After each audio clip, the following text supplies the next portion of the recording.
ओम नमः शिवाय। पिता का कर्ज। दोस्तों, आज की कहानी बड़ी ही महत्वपूर्ण और शिक्षाप्रद होने वाली है। मेरा आपसे निवेदन है कि इस कहानी को पूरा सुनना और वीडियो के अंत तक हमारे साथ में बने रहना। दोस्तों, दयाराम के देहांत को अभी 4 दिन ही बीते थे। 12 दिन का शोक चल रहा था। एक दिन अचानक एक गाड़ी उनके घर के सामने आकर के रुक गई। उस गाड़ी में से एक व्यक्ति निकला और शोक में बैठे हुए लोगों के बीच में जाकर के कहने लगा कि दयाराम के वारिस कौन कौन है। उस बैठक में 30 से 40 लोग बैठे हुए थे। वे सभी अचानक इस तरह का प्रश्न करने वाले शख्स का मुंह ताकने लगे। वहां पर दयाराम के बेटे भी बैठे हुए थे। फिर दयाराम के तीनों बेटों ने हाथ ऊपर करते हुए कहा कि हम उनके बेटे हैं, कहिए आपको हमसे क्या काम था। वह जो व्यक्ति था वह कहने लगा कि दयाराम के तीनों बेटों को गौर से देखता हुआ आज से 20 साल पहले तक दयाराम मेरे शहर में नौकरी किया करते थे। उस समय उन्होंने मुझसे कुछ रुपए उधार लिए थे। वह रकम ब्याज सहित 20 लाख रुपए हो चुकी है। आज मैं वो पैसे लेने आया हूं। उस आदमी के इतना कहते ही वहां पर खुसर फुसर शुरू हो गई। दयाराम का बड़ा बेटा जो एक सरकारी नौकरी में था खड़े होकर के कहने लगा कि आपके पास क्या सबूत है कि मेरे पिताजी ने आपसे पैसे उधार लिए थे। वह आदमी मुस्कुराता हुआ कहने लगा कि मैं एक वकील हूं, इतना भी मूर्ख नहीं हूं कि बिना सबूत के यहां पर चला आऊं। मेरे पास रुपये के लेन देन का अनुबंध पत्र है जिस पर तुम्हारे पिताजी ने अपने हाथों से पूरा विवरण लिख रखा है और अपने हस्ताक्षर भी उसके बाद किए हैं। बड़ा बेटा कहने लगा कि मैं किसी अनुबंध पत्र को नहीं मानता। मुझे तो आप फ्रॉड लगते हो। 20 सालों तक चुप बैठे रहना, फिर अचानक पिताजी के निधन के बाद आपका आना, यह सब क्या है। अगर मेरे पिता ने पैसे लिए भी होंगे तब भी वह करार उनके साथ ही समाप्त हो गया। मैं यह पैसे देने से साफ साफ इनकार करता हूं। दयाराम का दूसरा बेटा जो कि ठेकेदार था वह बिल्डिंग बनाने का काम किया करता था। वह भी खड़ा होकर के कहने लगा कि वकील साहब, आप जिन पैरों से चलकर यहां पर आए हैं उन्हीं पैरों से आप वापस चले जाइए। अगर आपको पैसे चाहिए तो पिताजी के जीवित रहते ही आपको आना चाहिए। हमारे पिताजी ने हमें कभी भी इस बारे में नहीं बताया कि उन पर कोई कर्जा है। वकील साहब की पहले इसलिए मैं नहीं आया क्योंकि रुपये वसूलने का करार आज के दिन का ही था। रही बात वापस जाने की तो मैं आपको बता दूं कि मैं यहाँ कोई लड़ाई लड़ने के लिए नहीं आया हूँ। यहाँ से मैं चुपचाप चला जाऊंगा, लेकिन अगर आप लोग अपने पिता का कर्ज देने से इनकार करते हो तो मैं कोर्ट का दरवाजा खटखटाऊंगा। मगर मेरे दयाराम जी के साथ अच्छे संबंध थे। मैं नहीं चाहता कि उनकी मृत्यु के बाद उनकी इज्जत उछाली जाए, इसलिए मैं आप लोगों को कुछ रियायत दे दूंगा। मगर तुम लोग कर्जा देने के लिए हाँ तो कहो। तीनों बेटे चुपचाप रहे। किसी ने भी कर्जा चुकाने की हिम्मत नहीं दिखाई।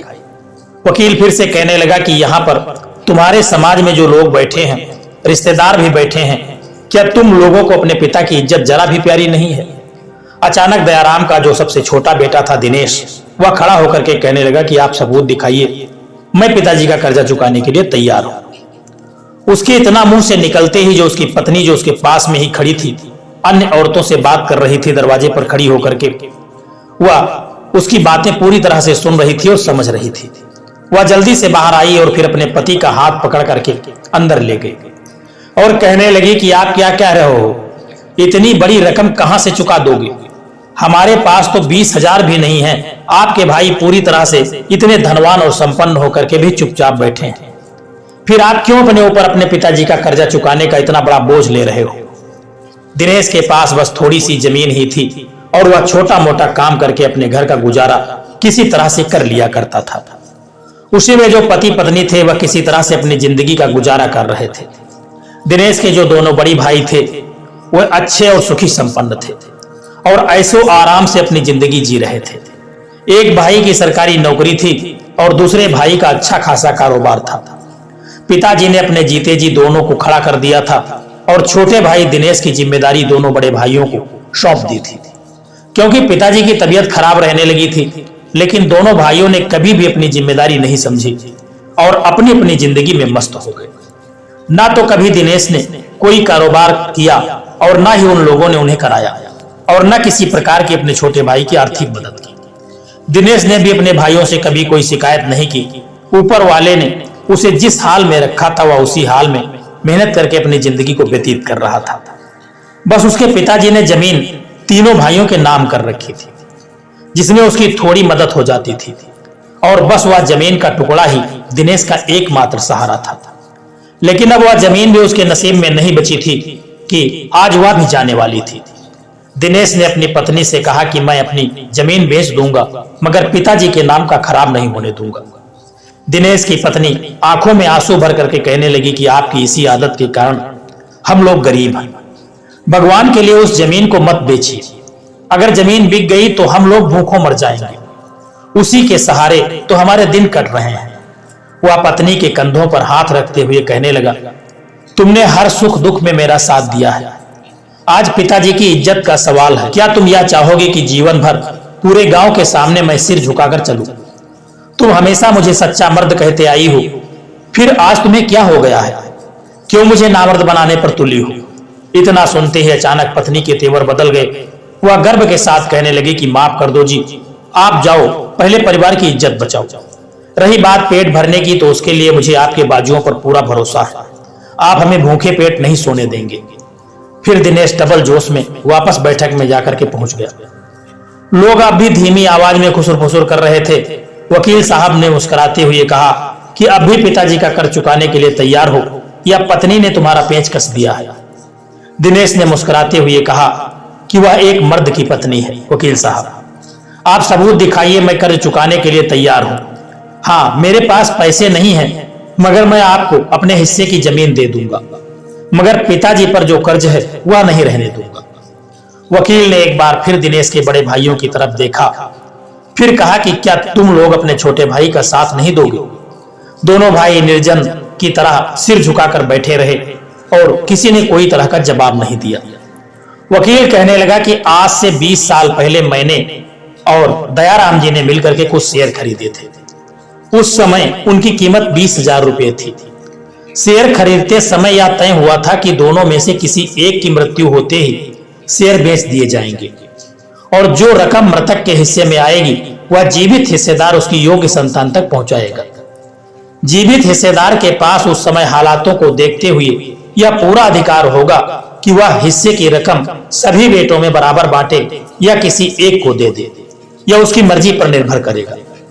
वकील आगे कहने लगा कि चूंकि मैं वह जीवित हिस्सेदार हूं और मेरे पास पूरा अधिकार है कि दयाराम का वह हिस्सा मैं किसी को भी दे सकता हूं, इसीलिए मैंने कर्ज का नाटक किया। उन पर कोई कर्ज नहीं है, बल्कि शेयर बेचने के बाद और टैक्स कटने के बाद कुल 20 लाख रुपए उनके हिस्से में आए हैं, और वह 20 लाख रुपए मैं दयाराम जी के छोटे बेटे दिनेश को देने की घोषणा करता हूं, क्योंकि दिनेश ही उन रुपयों का सच्चा हकदार है। जो बेटे पिता का ऋण चुकाना अपना कर्तव्य नहीं समझते, उनका पिता की संपत्ति में भी कोई हक नहीं बनता। इतना सुनते ही जो सभी लोग आश्चर्यचकित होकर के रह गए और दयाराम के दोनों बड़े बेटों का मुंह उतर गया। उनकी पत्नियां कुछ देर पहले अपने देवर को मूर्ख समझ रही थीं, अब वे अपने पतियों को खा जाने वाली दृष्टि से देख रही थी। वकील के इशारा करते ही उनके आदमी 2 बड़े बड़े सूटकेस उठा करके लाए और उन्हें दिनेश को थमा दिया। यह देख करके वहां विराजमान लोग जो थे वह सभी तालियां बजा करके दिनेश का स्वागत करने लगे। जब दिनेश दोनों सूटकेस उठा करके अंदर कमरे में गया और उसकी पत्नी ने जब देखा तो दौड़ करके आई और भरी आंखों से पति को निहारते हुए कहने लगी, आज समझ में आ गया कि सच्चाई, ईमानदारी और खुददारी के रास्ते में कांटे और दर्द तो बहुत मिलते हैं, मगर एक दिन ईश्वर सुनता जरूर है, और जब भी वह सुनता है तो छप्पर फाड़ करके देता है। दोस्तों, यह दूसरी कहानी मैं आपको सुनाने जा रहा हूं। यह कहानी भी बड़ी सुंदर है, इसको आप जरूर सुन के जाइएगा। दोस्तों, एक छोटे से गांव में मोहन नाम का एक युवक रहता था। उसके पिता बहुत ही मेहनती और ईमानदार व्यक्ति थे। उन्होंने अपने जीवन में कभी किसी से रुपया पैसा उधार नहीं लिया और हर मुश्किल का सामना वह खुद ही किया करते थे। मोहन भी अपने पिता की तरह बड़ा मेहनती था, लेकिन उसमें एक चीज की कमी थी, धैर्य और समझदारी। एक दिन मोहन के पिता का अचानक देहांत हो गया। पिता के निधन के बाद मोहन पर परिवार की सारी जिम्मेदारी आ गई। अपने पिता का सपना पूरा करने के लिए मोहन ने खेती में खूब मेहनत की, लेकिन उसे सही परिणाम नहीं मिला। उसे ऐसा लगने लगा कि किस्मत उसके साथ नहीं है। कुछ समय के बाद गांव में एक सेठ आया जो जमीन के बदले में कर्ज देता था। मोहन ने बिना सोचे समझे सेठ से कर्ज लिया और खेती में पैसे लगा दिए। पहले साल उसकी फसल अच्छी हुई, लेकिन अगले साल खराब मौसम और अन्य समस्याओं के कारण फसल बर्बाद हो गई। मोहन कर्ज चुकाने में असमर्थ हो गया। सेठ ने उसे चेतावनी दी कि यदि वह कर्ज नहीं चुका पाया तो उसकी जमीन उसे छीन ली जाएगी। यह सुनकर के मोहन बहुत परेशान हो गया। वह समझ नहीं पा रहा था कि क्या करे। तभी एक दिन उसे अपने पिता की कही हुई बात याद आई कि बेटा, कभी भी कर्ज मत लेना, मेहनत और धैर्य से हर समस्या का समाधान होता है। इतना सोच करके मोहन ने ठान लिया कि वह किसी भी हालात में अपने पिता का कर्ज चुकाएगा। उसने गांव के लोगों से मदद मांगी, लेकिन किसी ने उसकी मदद नहीं की। फिर उसने दिन रात मेहनत करके छोटे छोटे काम करने शुरू कर दिए। वह दूसरों के खेती में काम करने लगा और धीरे धीरे अपनी स्थिति सुधारने लगा। कुछ वर्ष की मेहनत के बाद, लगन के बाद मोहन ने सेठ का सारा कर्जा चुका दिया। अब मोहन समझ चुका था कि कर्ज लेना आसान होता है, लेकिन उसे चुकाना बड़ा मुश्किल होता है। उसने जीवन में कभी भी उधार न लेने और मेहनत पर विश्वास रखने का संकल्प लिया और इस तरह से मोहन ने केवल अपने पिता का कर्जा चुकाया, बल्कि उसकी सिखाई हुई बातों का पालन भी किया और उसकी मेहनत और ईमानदारी से उसे गांव में एक सम्मानित व्यक्ति बना दिया। दोस्तों, जीवन में कभी भी कर्ज नहीं लेना चाहिए। कर्ज से हमेशा बचना चाहिए और धैर्य व मेहनत से अपने सपनों को पूरा करना चाहिए। दोस्तों, यह दोनों कहानियां आपको कैसी लगी हैं प्यारा सा कमेंट करके जरूर बताना। और यदि वीडियो आपको पसंद आया है तो इस वीडियो को लाइक शेयर करना और चैनल को सब्सक्राइब करने की भी कृपा कर देना। जय श्री कृष्णा, राधे राधे।